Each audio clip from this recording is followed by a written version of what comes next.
Bonjour ou bonsoir. Aujourd'hui, essayons de comprendre le sens de la vie. Et pour mieux le comprendre, installez-vous confortablement. Prenez la position de la méditation et soyez à l'écoute de ce qui suit. Soyez calme et détendu. Libérez le mental, ouvrez le cœur. Il y a quelque chose d'étrange dans notre relation à l'argent. Souvent, nous ne l'utilisons pas seulement pour échanger des biens, nous l'utilisons pour juger. Nous décidons à partir d'un simple chiffre. Qui est responsable? Qui est imprudent? Qui mérite le respect et qui a échoué? Et très vite, la morale s'invite dans la conversation. Vouloir de l'argent semble parfois cupide, en avoir beaucoup paraît suspect, en manquer devient honteux. Et pourtant l'argent lui-même n'a jamais pris la moindre décision morale. L'argent est neutre, il n'est qu'un symbole, un outil de mesure.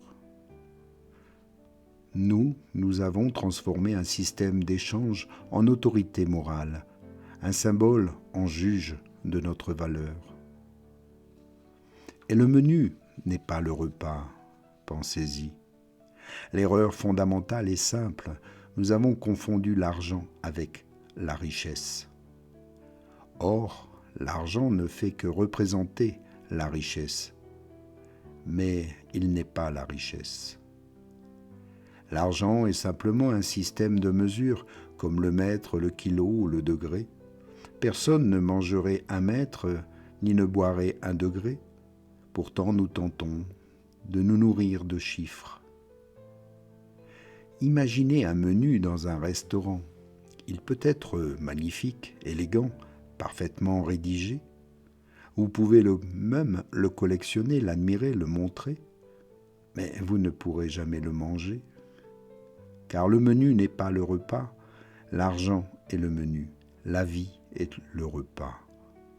La vraie richesse, c'est la chaleur quand il fait froid, la nourriture quand on a faim, l'énergie dans le corps au réveil, l'air dans vos poumons. C'est l'intelligence vivante, la capacité d'adaptation, la créativité, la relation humaine et la présence. Malheureusement, notre société adore collectionner des menus. La morale naît de la peur. Nous parlons d'argent propre et d'argent sale, comme si les billets pouvaient porter une faute morale. Nous soupçonnons les riches. Nous jugeons les pauvres. Nous culpabilisons de désirer. Nous avons enveloppé un système, pourtant neutre, d'un manteau moral. Pourquoi ? Peut-être parce que l'argent est devenu dans notre esprit lié à la survie. Et la survie, dans le cerveau humain, devient sacrée. Lorsque la peur de manquer domine, alors chaque décision devient un jugement sur notre valeur. Travailler, dépenser, économiser, aider, refuser. Tout devient une question de mérite ou de faute. Mais cette morale n'appartient pas à l'argent, elle appartient à la peur. Nous accusons le thermomètre d'avoir créé le froid. Et c'est là un nouveau piège moderne. Beaucoup de personnes passent leur journée à travailler, non pas par amour, non par sens, mais par peur du manque. Peur aussi de perdre leur sécurité, leur statut, leur stabilité, leur confort. Elles gagnent de l'argent qu'elles n'aiment pas gagner pour vivre une vie qu'elle n'aime pas vraiment, simplement afin de survivre à demain. Et notre société appelle cela être responsable. Pendant ce temps, la passion est qualifiée d'irresponsable. Même la joie devient suspecte. Le sens devient un luxe. La sécurité devient une vertu sacrée. Nous avons inversé les valeurs. Nous avons fait de la survie un idéal moral. Accumuler des biens sans fin. Pourtant, le corps a des limites. Il ne peut porter qu'un vêtement à la fois, dormir dans un lit, manger qu'un repas à la fois. Mais l'esprit peut accumuler des chiffres sans fin.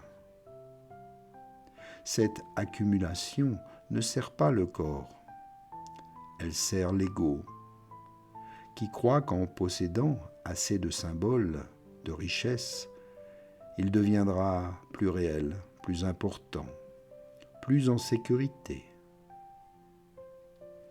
Mais tous ces symboles ne peuvent pas être possédés, car les marchés changent. Rien n'est permanence. Les chiffres disparaissent. Parfois les monnaies s'effondrent. Ce que nous croyons solide est pourtant abstrait. Encore là, une illusion. Et plus nous nous y accrochons, plus l'anxiété augmente. Qu'est-ce que la vraie richesse ? La vraie richesse est énergie, présence, intelligence vivante et créative.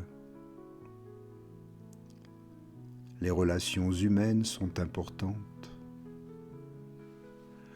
La nourriture, un abri, de la chaleur, une conscience éveillée. Et toutes ces choses sont les vraies richesses. Elles ne peuvent pas être stockées. Elles se vivent chaque jour, au quotidien. On ne peut pas accumuler des instants. On ne peut pas posséder la présence. On ne peut pas garder la vie dans un coffre. On existe maintenant et peut-être pas demain. Quand nous confondons le symbole et la réalité, nous vivons dans notre tête pendant que la vie passe devant nous. La vraie question morale devrait être non pas combien gagnes-tu, combien as-tu d'argent. La question devrait être comment vis-tu ? Vis-tu pour le sens ou pour la survie ? Pour l'expérience ou pour l'accumulation ? Pour la vie ou pour ses symboles ? On peut être riche en chiffres et pauvre en vie. On peut être modeste et riche en présence. L'argent ne révèle pas la valeur d'un être humain, il révèle seulement sa confusion. La sécurité ne vient pas de l'accumulation, elle vient de la confiance en soi, de la confiance en la vie, en l'intelligence intérieure, l'intelligence du cœur, et en la capacité à toujours pouvoir s'adapter. Lorsque nous cessons de confondre le menu avec le repas, nous découvrons alors que la richesse était déjà là. dans le souffle, dans la lumière, dans la relation avec la vie, tout ce qui nous entoure, dans la présence de l'instant, de le vivre pleinement, car personne ne sait ce que sera demain. Et la vie n'est pas quelque chose que l'on gagne, c'est quelque chose que l'on vit. Et c'est quoi pour vous la seule richesse réellement?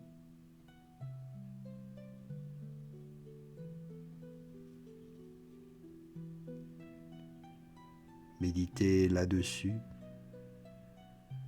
car à la fin, quand les chiffres disparaissent, quand les possessions se dissolvent,